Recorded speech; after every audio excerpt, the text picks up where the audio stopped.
The Victorians are often remembered for their prudish and repressed behavior, but few realize their almost fanatical obsession with death. Queen Victoria, who ruled England from 1837 to 1901, was especially fixated on mourning.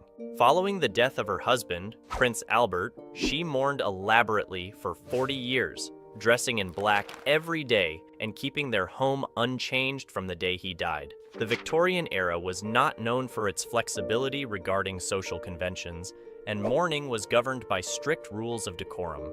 Death was a common aspect of daily life for Victorians, leading them to develop elaborate rituals to cope with loss.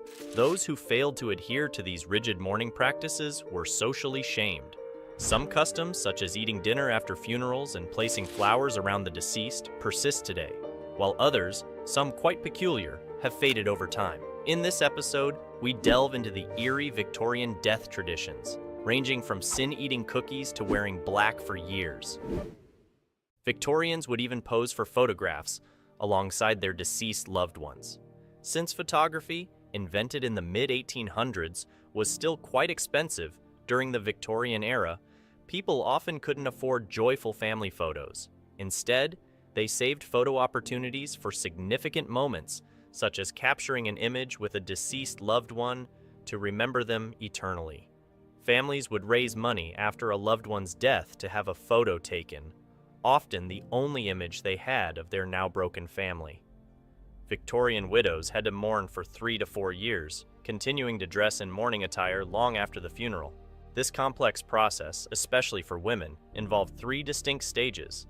The first stage, called deep mourning, required a widow to wear a black garment and veil, known as widow's weeds, for a year and a day after her husband's death.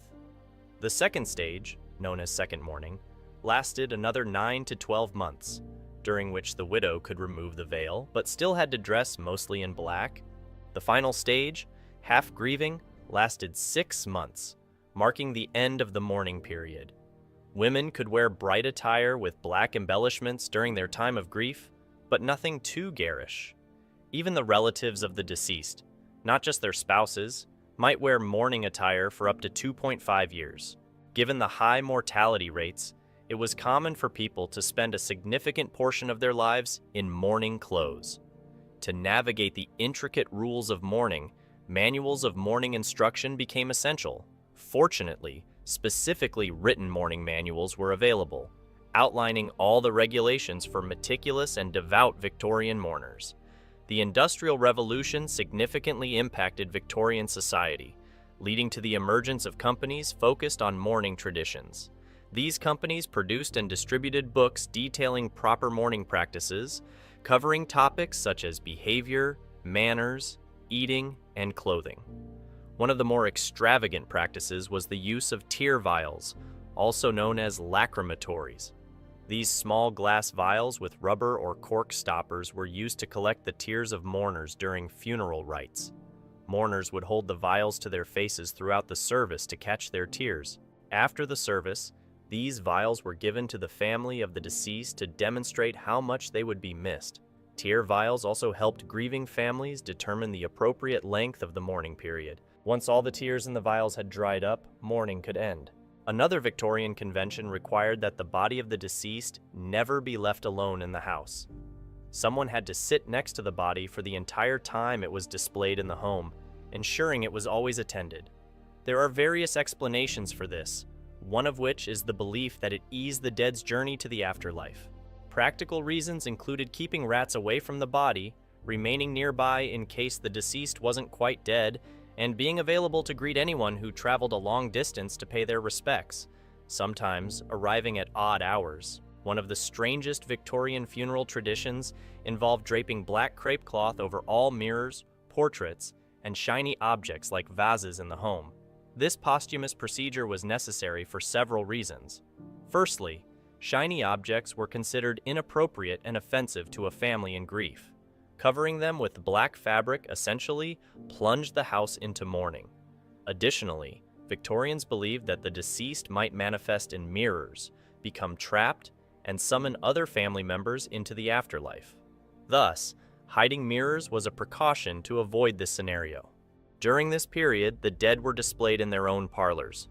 Although there were funeral homes in the Victorian era, they primarily served as embalming facilities rather than the comprehensive funeral service parlors we know today. Instead, the body of the deceased was placed in a coffin and displayed in the parlor of their residence. Neighbors and family members would come to say goodbye and console the bereaved. A number of people would keep watch over the body, remaining with it round the clock until it was interred.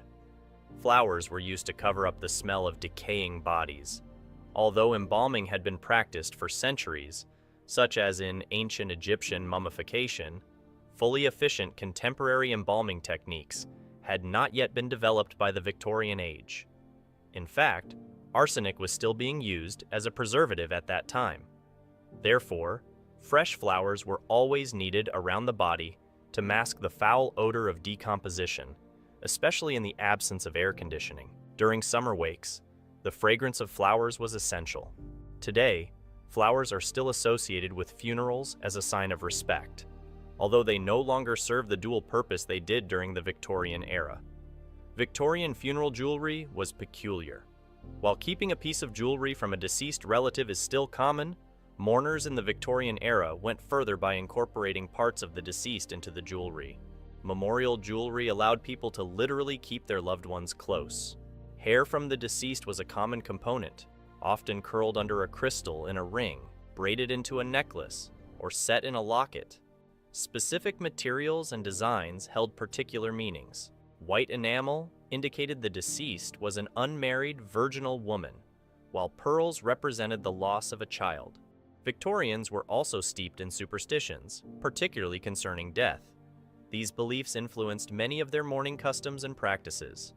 During the Victorian era, various superstitions and customs surrounded death to prevent further tragedies and ward off bad luck.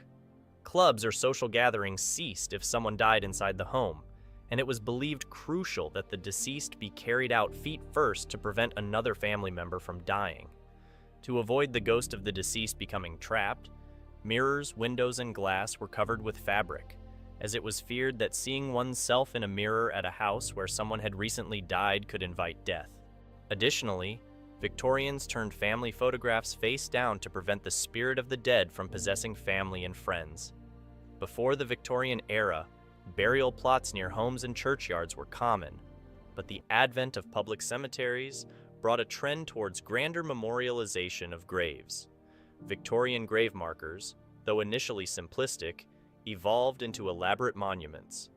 Today, while we often shy away from discussing death, there is value in the Victorian approach of acknowledging it as a reality and planning for it.